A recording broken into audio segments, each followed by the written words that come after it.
Genealogia do axioma da energia invasora. O paradigma vigente do passivismo psíquico acredita que o homem é um ser passivo e vítima do próprio psiquismo. Um dos seus axiomas é o da energia invasora, produzindo pensamento e capturando a imaginação, do qual os conceitos de libido inconsciente, repressão, projeção e mecanismos de defesa contra a energia invasora são ícones bastante representativos. O paradigma da noergologia promove o homem à condição de ser ativo e criador, dotado de noesis ativa, para o que é essencial a existência de uma energia específica, não invasiva, fazendo a interface cérebro-mente, noergia. Antes de conhecermos este avançado conceito de terceiro milênio, é interessante voltarmos ao passado e auscultar alguns testemunhos da história sobre as diversas reencarnações do conceito de energia do pensamento.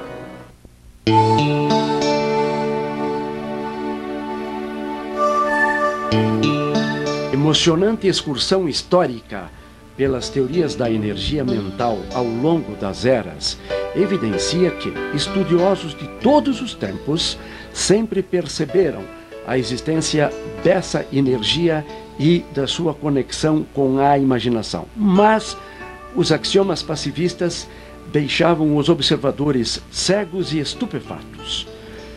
O desconhecimento dos conceitos de energia até o século XIX, de energia neural até um terço do século XX, da energia alfagênica e sua conexão quântica até o final do século XX, com a agravante da clássica concepção de que matéria e homem eram passivos, criou a necessidade do axioma da energia invasora, alienígena e inconsciente, como provedora do combustível do pensamento e de suas bizarras sequelas, como repressão, projeção e defesa.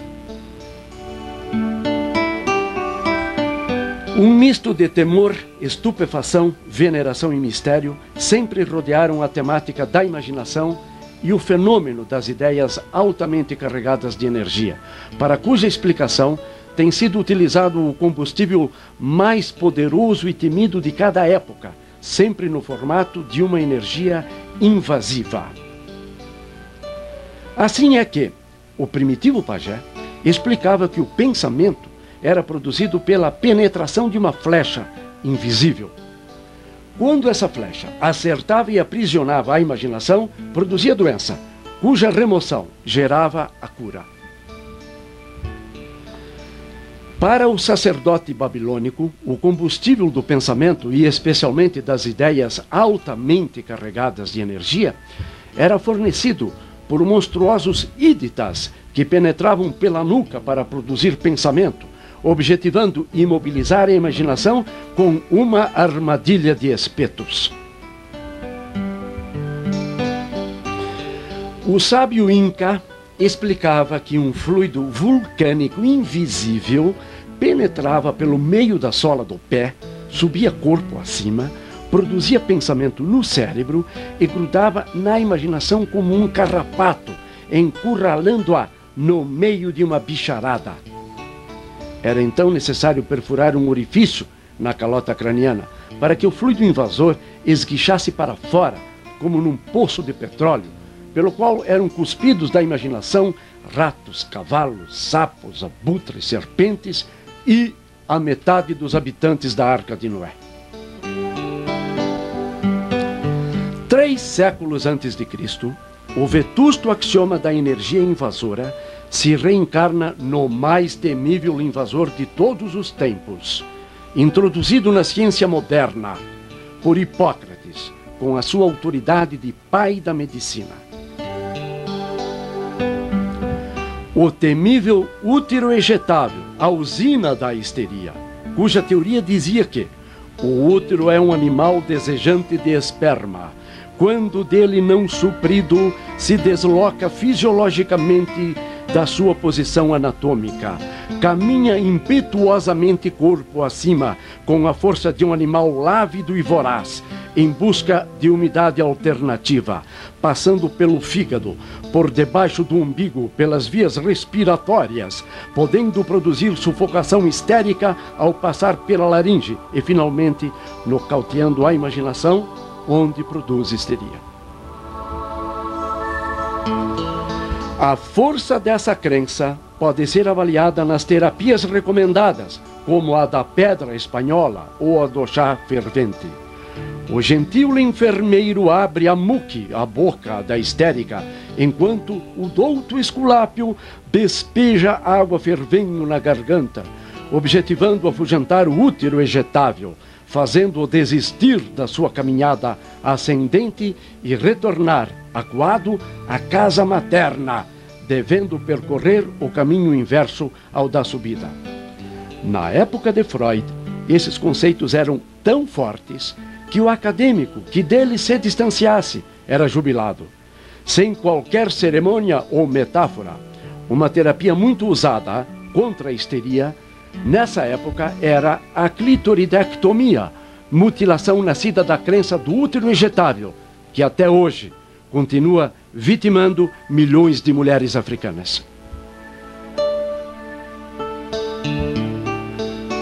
Esse conceito clássico de histeria manteve-se incólume ao longo das eras. No século XV, recebeu o extraordinário impulso da teoria da bruxaria.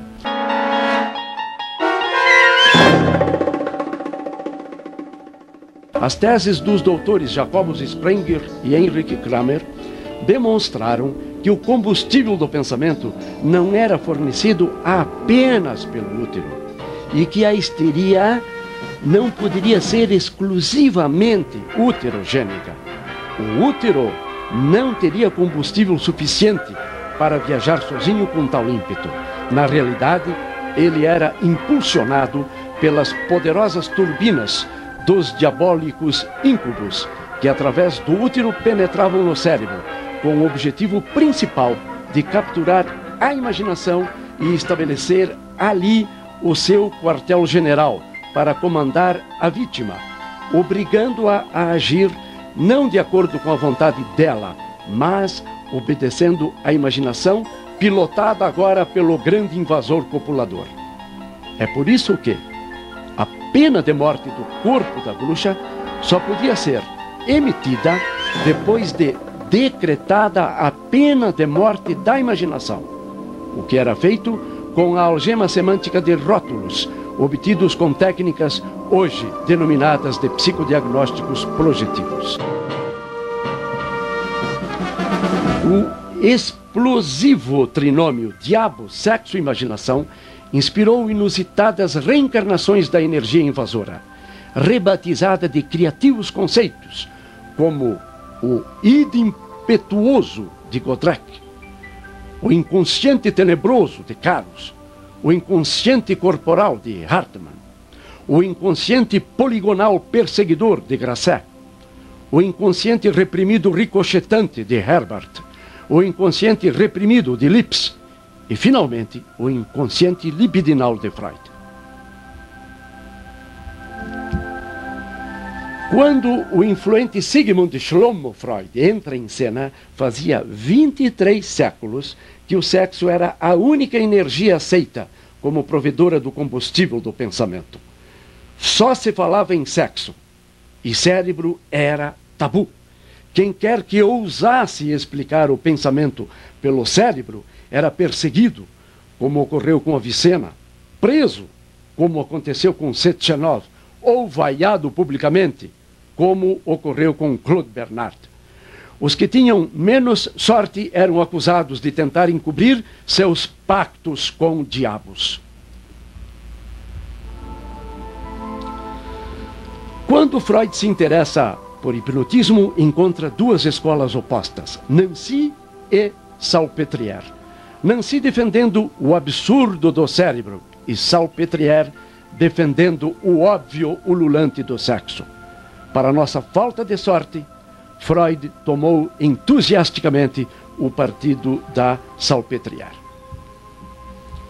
Em Nancy, escola pouco influente de cidadezinha do interior, o revolucionário Bernheim afirmava o então absurdo de que a hipnose era um fenômeno mental produzido por sugestão e não sexual provocado pela histeria.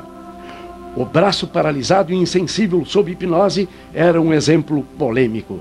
Em Nancy, ensinava-se que ele era efeito do hipnotismo, cuja verdadeira causa era a sugestão mental. Salpêtrière dizia o contrário.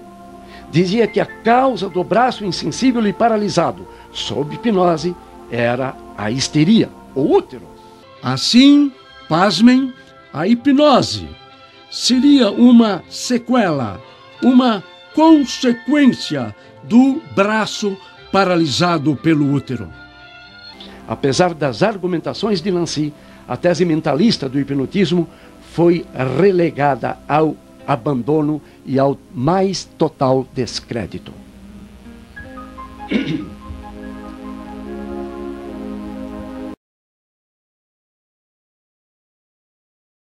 Foi aqui na Salpêtrière que o respeitável neurologista Charcot convenceu de forma irretorquível o seu colega vienense que o veterano útero ejetável defendido pela autoridade do pai da medicina era e continuaria sendo o verdadeiro provedor do combustível para o pensamento, e que esse útero provocava não só histeria, como algumas sequelas, entre as quais o hipnotismo.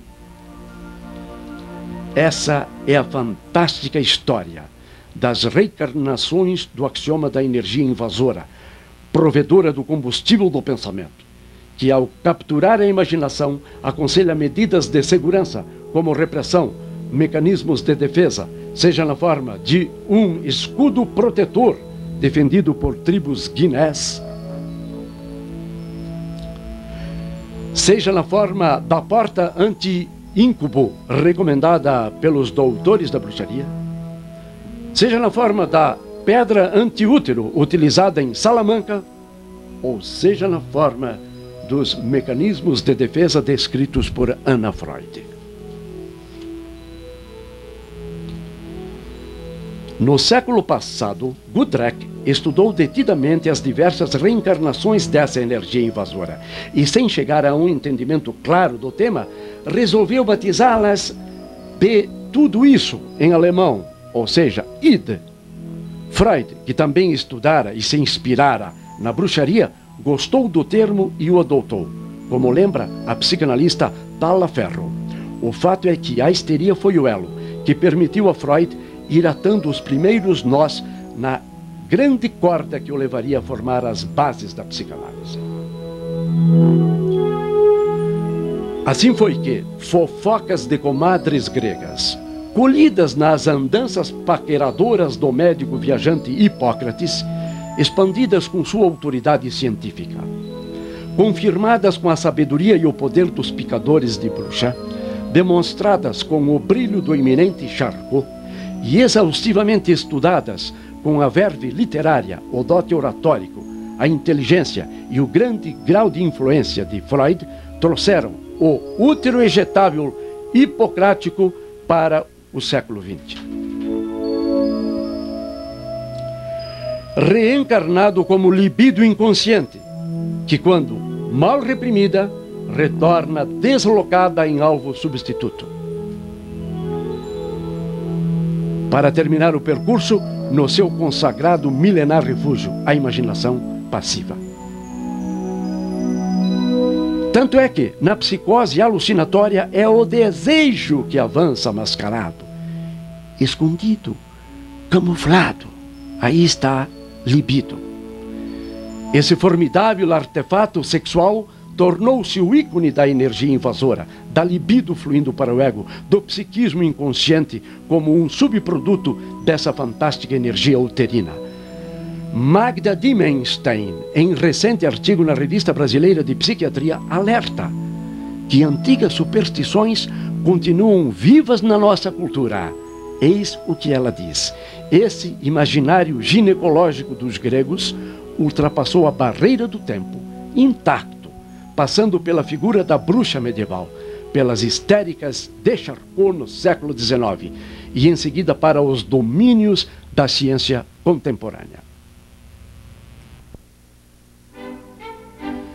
Quando Sigmund Shlomo Freud iniciou suas pesquisas sobre a temática imaginação e energia, não se admitia sequer mencionar cérebro, e energia cerebral era rigorosamente desconhecida.